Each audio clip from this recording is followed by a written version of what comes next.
Ladies and gentlemen, welcome back to CORNFLAKES Gaming. Welcome back to the tech news of CORNFLAKES Gaming. Today is 22nd October. It's a Tuesday. I hope you're having a great week so far. So, right now, we have got a lot of news coming from AMD, Intel, and Nvidia. This is the prime time for these three companies with their all new products. Starting from Intel Ultra series to AMD's 9000 series and the RTX 5000 series. So, yeah, there's a lot to cover today. I hope you watch till the end of the video to be updated with all the tech news, and I hope you enjoy. Let's dive right into it. All right, quick heads up. Right now, this is the prime time for Intel, AMD, and Nvidia, and the tech news that you are going to receive from my side is going to be the overview of the most important ones, and not every single tech news that is out there. So, my suggestion would be, if you want a specific tech news to be covered, you may just let me know. All right, and to cover so much in a single tech news video is like cramping up quantity and not giving you the quality. So I think so the ones that are secondary, or the news that are not the highlights of the week, there are websites like Video Cards and all the other ones. You can go ahead and check them out. It's very good websites. They're not sponsoring me or anything, but yeah, 100%.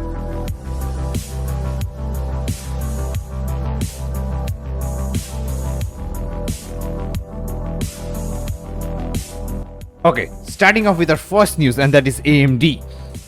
Some of the AMD Ryzen 7 9800X 3Ds are being listed in certain American markets, just like the Tech America and the Shop BLT. This listing suggests that the Ryzen 7 9800X 3D is going to be an 8-core processor with a base clock of 4.7, boost clock of 5.2, L3 cache of 32 MB plus 64 MB 3D V cache, and a TDP of 120 watts.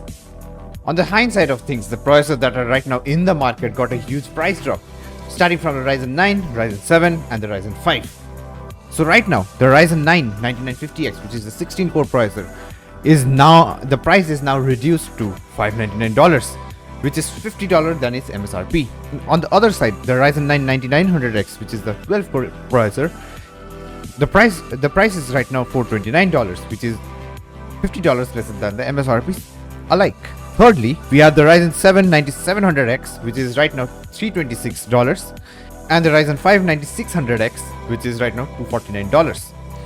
Translating to Indian currency, usually what I do, including taxes and everything, I just multiply it by 100, and I set my budget accordingly.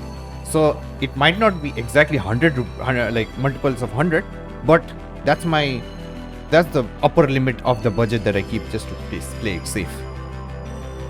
So you can expect that the Ryzen 9 9950X to be somewhere around 60,000, Ryzen 9 9900X to be somewhere around 42,000, 43,000, and Ryzen 7 9700X to be somewhere around 32,000, and Ryzen 5 9600X to be around 24,000, which is obviously it's not the correct calculations.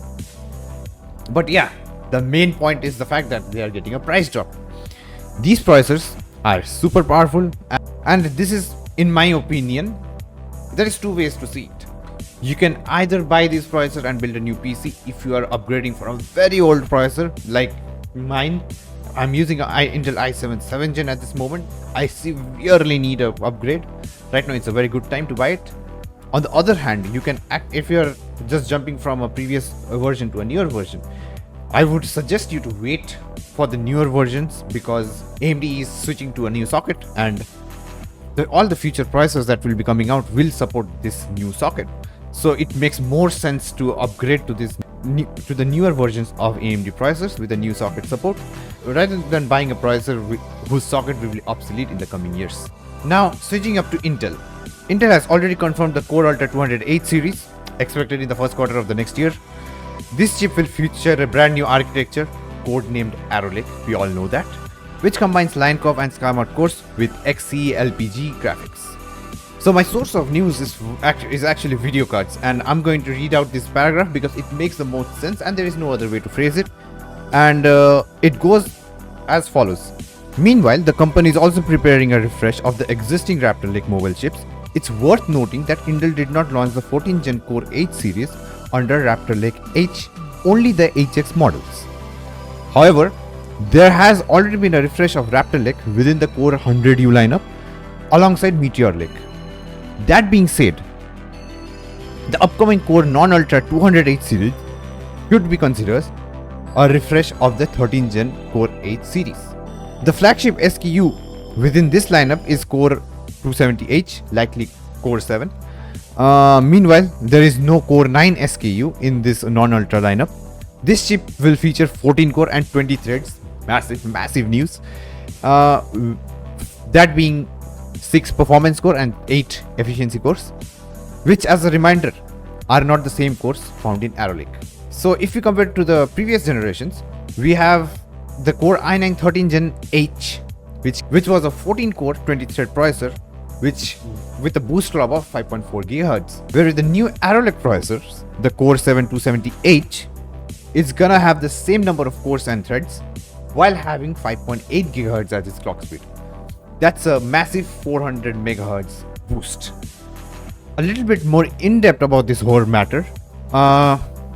It has been revealed that the Core Ultra 200H series, which is based on the Arrow Lake silicon, this means it has 3 types of cores: the Line Cove P cores, performance cores, SkyMount efficient cores, and SkyMount low power cores. In total, there should be 16 cores, which is 6 power cores, 8 efficient cores, and 2 low power cores. The configuration is used across 3 SKUs, that is the Ultra 9 to 85K, Ultra 7 to 65H, and Ultra 5 to 55H. All of which will have boost clock above 5 GHz. Lastly, let's talk about the Intel Core Ultra 9 to 85K, which has been tested to its extreme limits. And according to the test, the P cores were locked at 5.6 GHz and the E cores were locked at 3.9.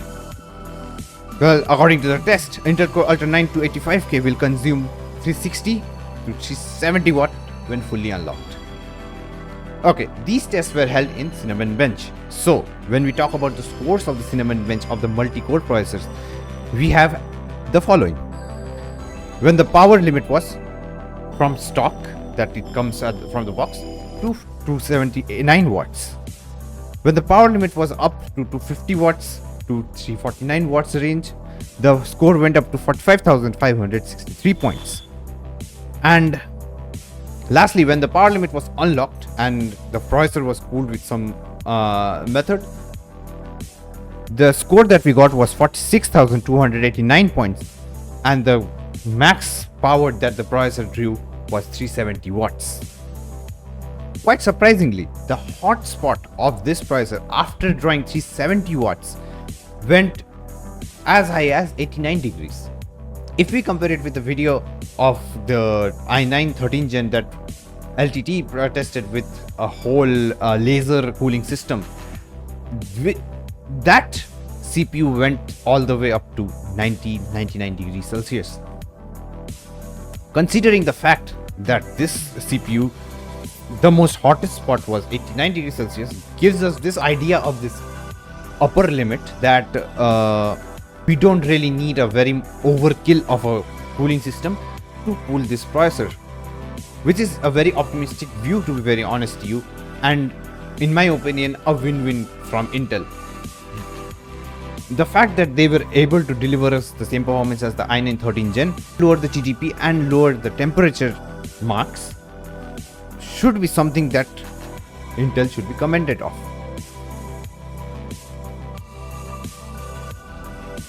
Well, that is all the tech news that is out there right now. There's a lot more. You can go check it out from videocards.com. And in my opinion, this is like the best era of building a PC, of waiting for good CPUs and GPUs, and being optimistic of the future at the same time.